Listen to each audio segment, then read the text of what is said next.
Selamat pagi pemirsa, bagaimana kabar Anda pagi ini? Senang sekali kami bisa hadir menyapa Anda pada program Banyuwangi Dalam Berita Pagi.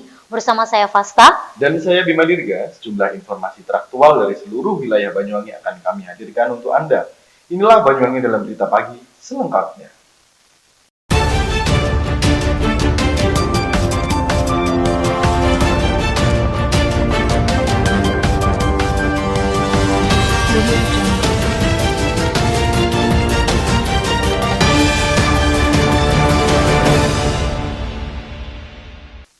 Mengawali berita pertama pemirsa, seorang karyawan perusahaan ekspedisi di Banyuwangi digelandang oleh kepolisian sektor Genteng lantaran diduga melakukan penggelapan barang elektronik dari hasil orderan fiktif. Selain itu, tersangka memesan 12 unit handphone dalam melakukan aksinya. Sementara kerugian yang ditaksir mencapai puluhan juta rupiah. Pemirsa, aparat kepolisian sektor Genteng berhasil mengungkap kasus tindak pidana penggelapan dengan modus order fiktif oleh salah seorang karyawan sebuah perusahaan ekspedisi di wilayah setempat. Pelaku yang berinisial MAA, warga desa Pesanggaran, Kecamatan Pesanggaran, berhasil menggelapkan 12 unit handphone. Kejadian berawal pada tanggal 4 Januari 2021 saat pelaku memesan handphone secara perorangan di salah satu toko online dengan sistem pembayaran cash on delivery atau COD.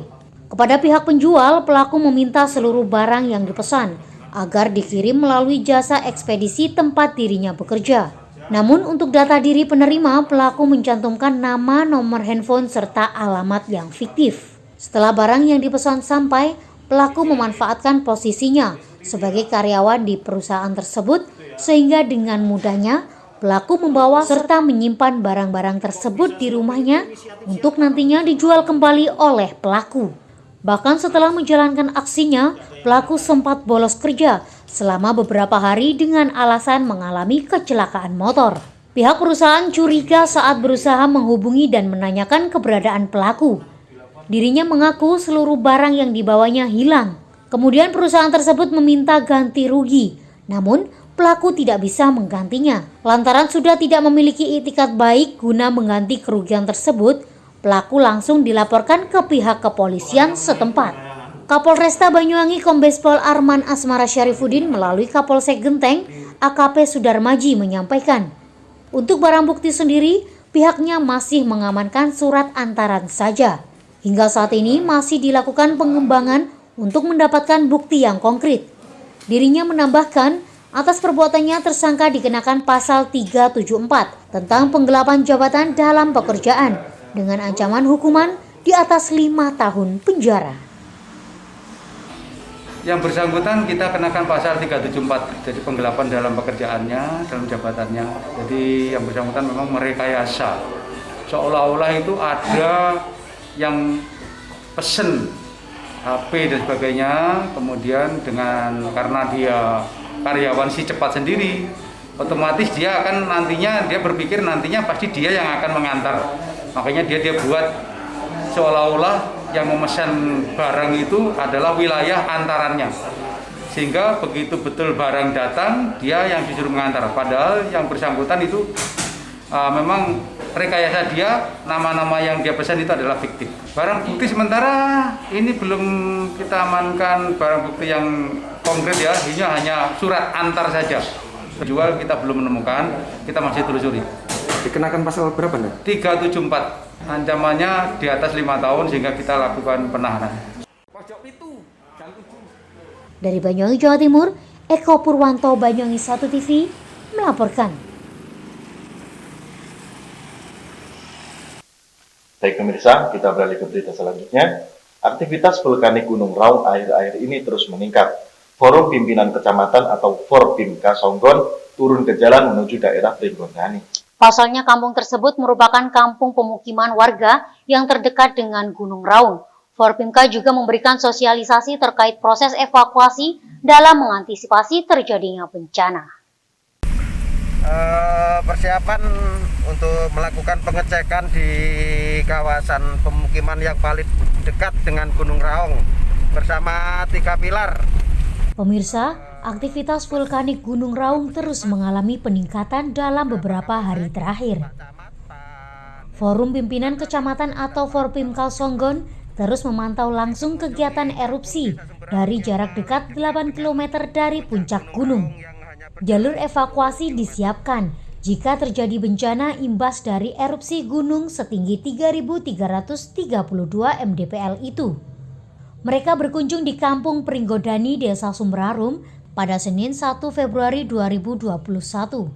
Selain melihat kondisi Raung, Forpimka yang terdiri dari Kapolsek Songgon, Camat dan Kades Sumberarum memantau langsung aktivitas warga.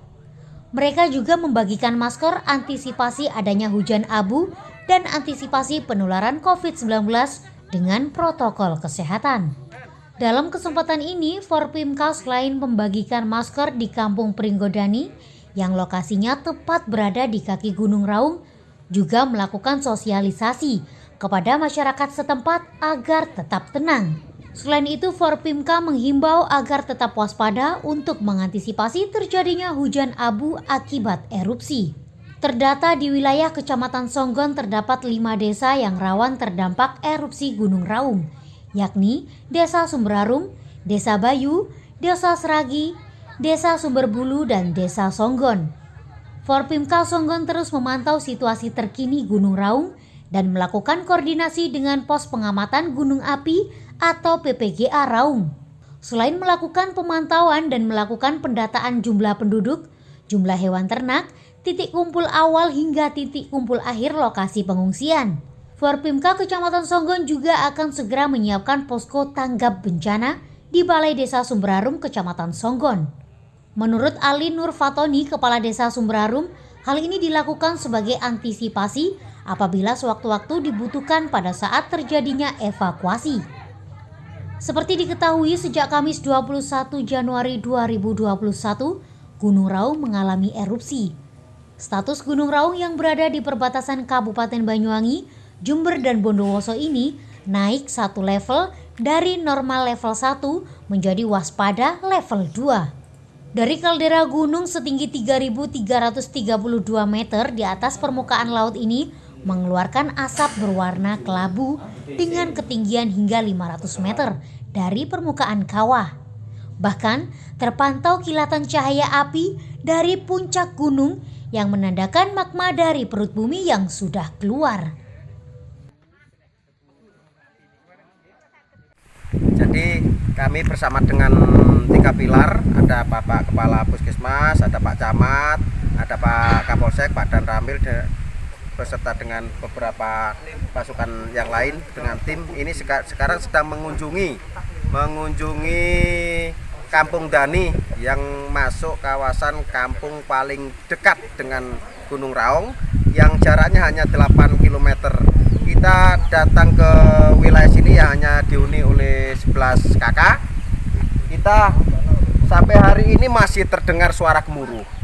Jadi kami berharap meski ada suara gemuruh dari Gunung Raung tetap meningkatkan kewaspadaan, namun demikian kami meminta kepada seluruh masyarakat untuk tidak panik, tetapi juga untuk menghindari hal-hal yang sifatnya sumbernya tidak jelas, misalkan harus terjadi mengungsi.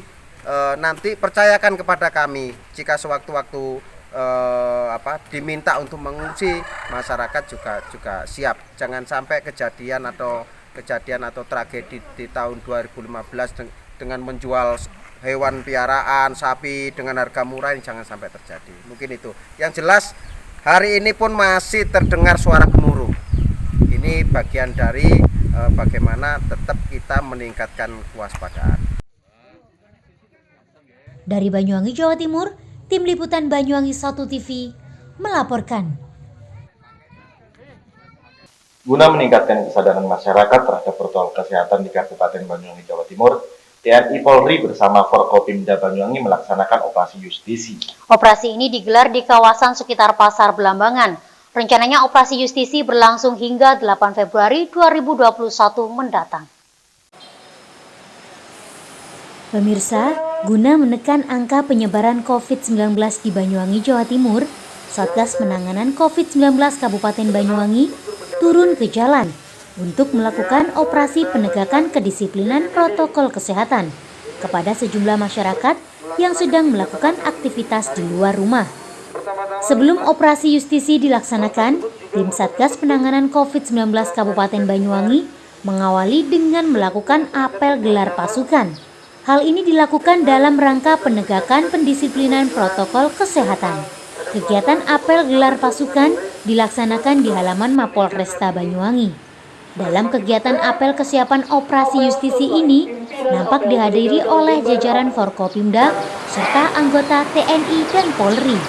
Dalam kegiatan apel tersebut, nampak dipimpin oleh Kapolresta Banyuwangi, Kombes Pol Arman Asmara Syarifuddin, serta dihadiri oleh Dandim 0825 Banyuwangi, yakni Letkol Infantri Yuli Eko Purwanto, Mayor Laut Heri Handoko, Palaksa Lanal Banyuwangi, Insinyur Mujiono Sekda Banyuwangi, Dr. Wiji Lestariono, Kepala Dinas Kesehatan sekaligus Ketua Gugus Tugas COVID-19. Usai melaksanakan apel gelar pasukan, jajaran Satgas Penanganan COVID-19 Kabupaten Banyuwangi langsung bergegas menuju Pasar Belambangan guna melakukan operasi penegakan protokol kesehatan. Pada saat kegiatan operasi justisi ini berlangsung, jajaran Satgas COVID-19 juga memasuki area pasar dan para petugas menemukan beberapa masyarakat yang tidak mengenakan masker. Dengan ditemukannya masyarakat yang tidak menggunakan masker, petugas pun memberikan himbauan serta membagikan masker. Rencana operasi justisi ini akan dilaksanakan pertanggal 1 hingga 8 Februari 2021 mendatang. Selain pasar, nantinya kegiatan ini akan rutin dilaksanakan di area keramaian seperti mal, tempat wisata, kafe dan restoran, tempat kerumunan, bahkan tempat ibadah. Hal ini dilakukan guna menekan penyebaran virus COVID-19 di Banyuwangi. Pasalnya, di Banyuwangi sendiri saat ini jumlah masyarakat yang terpapar virus corona sudah mencapai 4.850 jiwa. Sedangkan yang meninggal dunia sebanyak 497 jiwa. Kegiatan pengecekan protokol kesehatan di Pasar Kota Banyuwangi. Hasilnya ada sekitar 5-6 orang ya tidak menggunakan masker, rata-rata adalah orang yang berumur 50 tahun ke atas. Sangat riskan. Ini harus tetap dipatuhi oleh semuanya, khususnya di tempat-tempat yang berkumpulnya orang. Salah satunya adalah di pasar. Hari ini kita melaksanakan kegiatan yang pengecekan. Sekali lagi saling mengingatkan di antara sesama masyarakat, itu sebenarnya kuncinya. Saling mengingatkan. Yang satu misalnya tidak menggunakan masker, yang menggunakan masker ingatkan yang tidak menggunakan masker untuk tetap menjaga kesehatan, karena masker dapat menjaga diri sendiri dan orang lain daripada hubungannya berpindahnya COVID-19. Kita sifatnya dalam Satgas Penanganan COVID ini adalah mengecek, melaksanakan kegiatan sifatnya pemberian masker maupun penindakan apabila memang tempat-tempat tersebut mengumpulkan orang. Kalau namanya di pasar harus menjaga jarak di sesama dari penjual. Tingkat kesadaran masyarakat cukup baik ya. Tadi kalau kita lihat di pasar dalam penggunaan masker. Tinggal penataan paling tempat ya.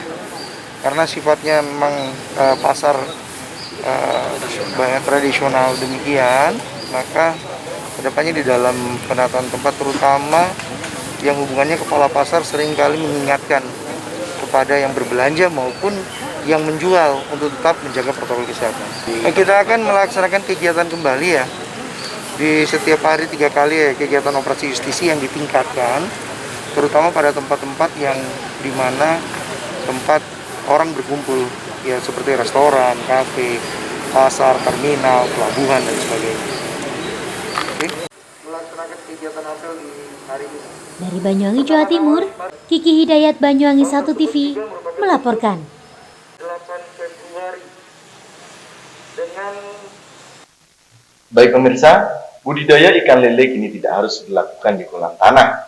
Ada cara efektif untuk melakukan budidaya lele dengan mudah. Seperti halnya cara yang digunakan oleh Nahrawi, warga Wringinrejo Banyuwangi yang memanfaatkan lahan sempit menggunakan media bioflok. Nah, seperti apa caranya? Berikut liputannya untuk Anda. Pemirsa, budidaya ikan lele saat ini terus berkembang karena teknologi budidaya yang relatif mudah bagi masyarakat. Budidaya lele juga bisa dilakukan di semua lahan luas maupun sempit. Ide ini muncul karena petani condong kolam tanah membutuhkan lahan luas, kemudian timbul untuk mengembangkan kolam praktis, efektif dan tidak memakan lahan luas. Kemudian dengan kolam berbentuk persegi dari terpal ini pun dapat menciptakan budidaya lele semakin berkembang baik. Ikan lele menjadi salah satu jenis ikan air tawar yang dijual dengan harga terjangkau. Meski begitu, lele memiliki kandungan gizi yang sangat tinggi. Dalam 100 gram ikan lele mengandung 14,5 gram lemak, 8,5 gram karbohidrat, dan 17,5 gram protein.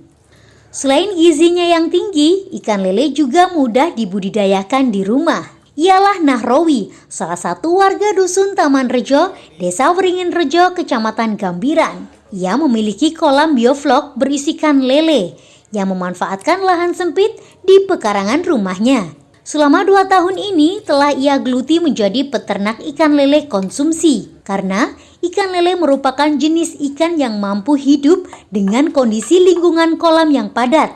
Dari situlah menjadi salah satu pilihan bagi Nahrawi untuk menjalankan sebuah bisnis. Sebab banyak keuntungan yang bisa dia dapatkan dari budidaya ikan lele.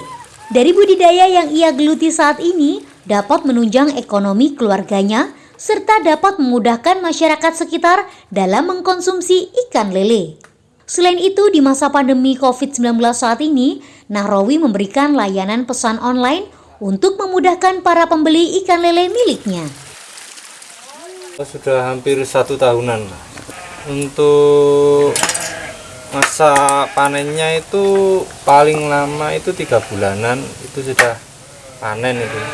Paling cepat 2 bulan. Kalau di sini ada 3 kolam ya, 1 kolam besar dan 2 kolam kecil. Kan saya juga punya tempat lain ya di Desa Pesanggaran, sana juga ada 13 kolam ya. Itu. Untuk per kolamnya Mas isi berapa? Kalau perhitungannya itu per meter kubiknya itu saya isi 300-an lah. 300 lele untuk ukuran besar. Kalau ukuran kecil per meternya 1000 lele. Kalau untuk perbedaan sih kita sudah ada tim lain ya untuk pembibitan. Jadi kita tinggal ambil bibitnya aja itu. Kalau digemari sekarang itu lele sangkuriang sama lele jumbo itu. Yang udah dicampurkan itu. Biasanya yang laki-lakinya itu pakai sangkuriang, yang perempuan itu pakai jumbonya itu. Kalau lele ini termasuk hewan yang kuat ya. Di air yang kotor pun masih bisa hidup ini lele ini, uniknya ini. Makanya ya sangat mudah lah untuk pembudidayaan lele ini. Itu bisa di air bersih dan air kotor bisa ini. Kalau kita perhitungan itu sehari 3 kali. Untuk pemberian pakan kita ambil dari berat massa lele, kita kalikan 3% ya untuk pemberian pakan. Ya kita ambilnya kan per 1000 lele, nanti kita lihat per kilonya isi berapa dan nanti kita kalikan 3 ya, dikalikan 3% lah. Tuh, nanti kita ketemu pemberian pakannya per hari. Nanti dibagi, kita mau kasih pakan berapa kali, tinggal dibagikan aja itu hasilnya. Kalau harga lele untuk di pasaran itu sekitaran 22 sampai 23 untuk per kilonya. Kilo ya. Iya, biasanya peminatnya itu dari ukuran sekilo isi 10 sampai sekilo isi 13-an lah. Kalau untuk saat ini harga tetap sama sih. Kalau untuk saat ini sepertinya lebih mudah kita pakai online ya. Gitu ya. Iya. Pakai market online itu lebih mudah kita. Kan orang-orang di warga gak bisa keluar rumah, jadi kita tinggal antar aja itu langsung ke rumah itu.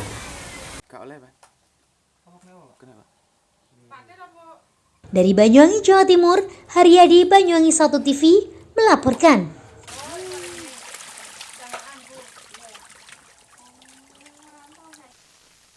Iya pemirsa, kita beralih ke Taman Suruh. Agrowisata Taman Suruh menyuguhkan berbagai pemandangan alam dan ragam edukasi pertanian. Wisata ini direkomendasikan bagi Anda yang ingin berekreasi di tengah padatnya aktivitas.